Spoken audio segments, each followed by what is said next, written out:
Welcome back to my first blog, mini blog. তো আজকে আমাদের ব্লগ হচ্ছে আমাদের জার্নি নিয়ে। তো আমরা এখানে সবাই রেডি, রায়ান ফটো তোলার জন্য এখানে পোজ দিচ্ছে আর ওই দিক ওদিক দৌড়েও বেড়াচ্ছে। তো হ্যাঁ, ব্যাগপত্র গুছানো রেডি, নিচে চলে এসেছি, প্রচণ্ড গরম, গাড়িও চলে এসেছে, লাগেজ তোলা কমপ্লিট। তো আমরা এখন রওনা দেব হাওড়ার উদ্দেশ্যে। তো আমরা বেরিয়ে পড়েছি মোটামুটি সন্ধ্যা 7টা বাজে, ট্রেন হচ্ছে রাত 10টায়, 9:55। রাস্তায় প্রচুর জ্যাম ছিল, হাওড়া ঢুকতে প্রচুর লেট হয়ে গেছে, মাত্র 5 মিনিট হাতে সময় ছিল ট্রেন ধরার জন্য। ভাই আর বাবা এসেছিলো আমাদেরকে ট্রেনে তুলে দেওয়ার জন্য, কারণ আমাদের লাগেজ প্রচুর ছিল।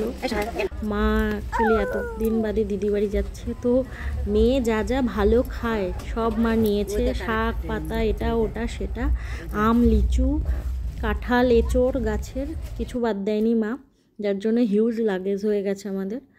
তো দিদি এর মাঝে ভিডিও কল করলো, তো দিদির সাথে নানা কথা বলছিলাম। দিদি অনেক এক্সাইটেড যে মা যাচ্ছে 4 বছর পর ওর বাড়ি। আর যদিও আমারও অনেকটা আনন্দ ছিল যে আমিও যাচ্ছি অনেক দিন বাদে ওর বাড়িতে। আর কুহুরও গরমের ছুটি, কুহু তো আনন্দে আত্মহারা যে কখন গিয়ে পৌঁছাবো, ওর নাকি রাতের সময়টাই কাটবে না আনন্দে।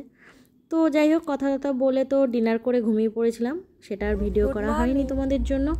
তো সকালবেলা রায়ান উঠে পড়েছে, মোটামুটি 9টা বাজে সকাল। উঠেই ও পর্দা সরিয়ে বাইরে দেখতে ব্যস্ত, কারণ রেল লাইনের চারিপাশে চাষের জমি, এখানে কোথায় গরু কোথায় ছাগল দেখা যাচ্ছে। যাই হোক, তো এই করতে করতে আমরা দুপুর 2টো নাগাদ কানপুর স্টেশনে ঢুকে গেছি। ছেলে ঘুমাচ্ছে। কানপুর থেকে আমাদের লাঞ্চ অর্ডার করা ছিল। আসলে ও ট্রেন বা বাসে ট্রেন বা গাড়িতে যেখানেই ওঠে ট্রাভেল করে, ও গাড়ির দুলুনি খেলে ঘুমিয়ে পড়ে, তো বেশিরভাগ জার্নিটাই ও ঘুমিয়েই করে ফেলেছে। আমাদের লাঞ্চ দিয়ে গেছে, কিছুক্ষণ পরে আমরা লাঞ্চও করে নেব স্টেশন ছাড়লে। তো যেহেতু কানপুর স্টেশনে ট্রেন দাঁড়িয়ে ছিল, অনেক প্যাসেঞ্জারও উঠেছে, তো সেই আওয়াজে রায়ান ঘুম থেকে উঠে পড়েছে। তো ভালোই হয়েছে, রায়ানকেও কিছু লাঞ্চ করাবো। তো আমি একটা চিকেন থালি অর্ডার করেছিলাম, মা ভেজ থালি। তো রায়ানকে একটু রাইস খাইয়েছি। তো লাঞ্চ টাঞ্চ কমপ্লিট হওয়ার পরে রায়ান আবার ঘুমিয়ে পড়েছিল যদিও। তো এই করতে করতে আমরা 4:30-5টা বাজে আমরা ফিরোজাবাদ ঢুকে গেছিলাম। ফিরোজাবাদ স্টেশন ছাড়লাম, এখন মোটামুটি 4:30 বাজে। তো এরম করেই টুকটুক করে গন্তব্যস্থলের দিকে এগোচ্ছি। ট্রেনের টাইম ছিল নামানো 6:30টায়, ট্রেন আধা ঘন্টা লেট আছে আমাদের। তো দেখাচ্ছে 7:10 বা 7:15 নাগাদ নামাবে আমাদের। তো দেখো, এটা হচ্ছে যমুনা, অর্থাৎ যমুনা যাকে আমরা বলি, যমুনা নদী। তো প্রথমে আমি তো দেখে ভেবেছিলাম এটা গঙ্গাই, যাই হোক পরে দেখলাম এটা যমুনা নদী লেখা রয়েছে, বুঝতে পারিনি। নদীটা কিন্তু খুবই সুন্দর আর জলটা খুব পরিষ্কার। তবে এইদিকে কিন্তু একটা ভালো জিনিস দেখলাম, প্রচুর জায়গায় এরকম সোলার প্যানেল বসানো দেখেছি, জিনিসটা কিন্তু খুবই ভালো। তো এই দেখো, রায়ান খুব দুষ্টুমি করছিল বিকেলবেলা, চার্জার নিয়ে খেলছিল, এটা করছিল সেটা করছিল, লাইট জ্বালিয়ে দিচ্ছে। তো এই করতে করতে প্রায় পৌঁছে গেলাম, মোটামুটি এখন 6টা বাজে। তো এই করতে করতে প্রায় রেডি আমরা এখন গাড়ি থেকে নামার জন্য।